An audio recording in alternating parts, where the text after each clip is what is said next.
Hello there, everybody, and welcome back to Buckeye Politics. It's me, your favorite Ohioan.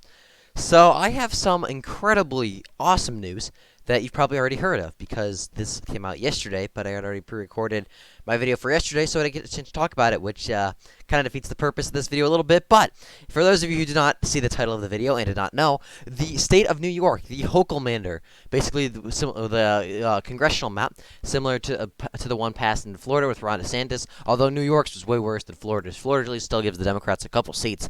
In New York, they gave the Republicans like 3 safe hour seats out of 20-something, while Florida we give them like 5 out of 20-something. So it's a little bit better. But the state of New York, the disgusting map, the Hochulmander, is struck down by the court. This is actually really based because with Florida's map being finalized and New York's map being struck down, the Republican Party is guaranteed at least 7 seats by this. So yeah, we had a bunch of flops with redistricting early on, especially in states like Maryland, Illinois, California to an extent. But I mean, this is great news right here. Florida's map passed, giving us a couple seats, pretty much guaranteed, and New York's map has now been struck down. So, and all the maps that have been proposed give us at least a couple of seats that we're going to hang on to. So, with that, I want to look at some of the proposed maps and just compare them. So, these are the big 3. Let's look at the Republican plaintiff map. This is one that's more likely than not going to be passed. I'm assuming it'll probably be the Democrat one that gets passed, actually. So, we'll go look at that in a second.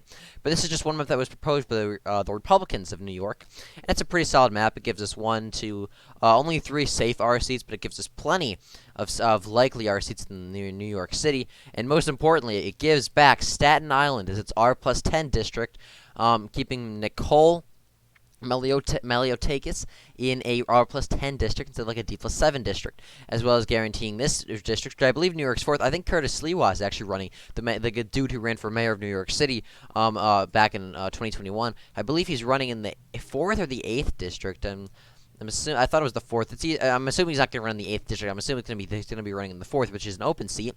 We also have the New York 2nd, which is R+11, and New York 1st, which is R+10, which is Lee Zeldin, who is now running for governor, I believe. So this might be a little off. He's the incumbent, but he's not going to be running again. So with that, we also have New York's 10th district in this whole area. This whole area is a little bit, it's not as awful as it used to be. It's actually a little bit more cleaner than the current map, and definitely the Hochulmander. So yeah, overall, I'm very happy with the map the Republicans have proposed. I think this would be ideal. I mean, these seats here will probably win the 24th district and the 18th, just based on the environment, and probably the 19th as well. I'll probably flip all these 3 seats depending on environment and depending on the candidates. New York 19th, but New York's 24th and New York's 8th, the 18th are definitely going to flip. So, really, Albany's D+14, D+14, and really just the rest of the states are likely D. So, really, this is actually a solid map. I like this map a lot. I would take this, honestly. It's not perfect, obviously, but, I mean, let's be honest, it's New York. We're not going to get what we consider perfect. So, let's go look at the Democratic map. Republicans. Oh, there actually is not a Democratic map. My bad. I thought there was. Well, anyway, let's look at this one. The Empire Center for Public Policy. And this one looks a little bit better when you first look at it. It pretty much guarantees us a flip in New York's 20th. New York's 23rd. It makes the John Katko in a little bit of a hurt, but with the national environment, I think he should hang on even if this map is passed. The 1st, Elise Stefanik in R+16 district, R+21, R+13. Buffalo and Rochester get a little bit more competitive. We go down to southern New York City. Staten Island's is R+13, so we still get to hang on Staten Island. However, New York's 4th and now becomes D+21. And then the 2nd becomes R+8. The 1st becomes R+10, D+1, and then all of these are like D+69, D+1000. So, this map's not bad. I would take this map. It's not ideal. It pretty much just flips the 3rd and 4th being competitive. The Republican one is a little bit better in my opinion, but really both of these are solid maps. It pretty much guarantees 2 pickups for us, and 1 seat we should hang for a year, and then 2 seats we should be able to hang on for a year. It pretty much guarantees 2 pickups. So I would really take both these maps are pretty solid. But I want to show you guys this last map, which in my opinion is it's a good map, but it's not great. But more importantly, actually this map is actually not bad. But I just love this map so much for one simple little reason, which anyone who's looked at this map probably already knows. But let's look at the one simple reason I absolutely love this map, and that is New York's 15th district. Let's take a look-see. In New York's 15th district, they are effectively gerrymandering out Alexandria Ocasio-Cortez, forcing her to run against Richie Torres, who is another Democrat. I love this map so much. This map it's actually decent with the seats they give us. At least Stefanik, these were pretty much guarantees this flip here. John Katko might be a little bit of hurt, but he should hang on based on the environment. Similar story in New York 17th. These seats are Safe R. And the rest of these seats, really all these maps are pretty solid.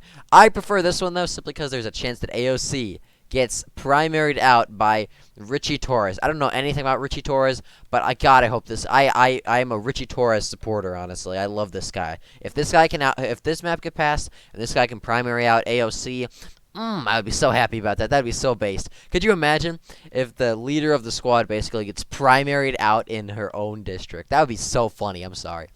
Now, I'm kind of wish casting here because in reality, I think if it was AOC versus Richie Torres, AOC would win because she has way more name recognition. Like I said, I don't even know who Richie Torres is. I'm sure people in the district might know who he is, but really everyone's gonna see AOC, and that part of the state is pretty much D+70.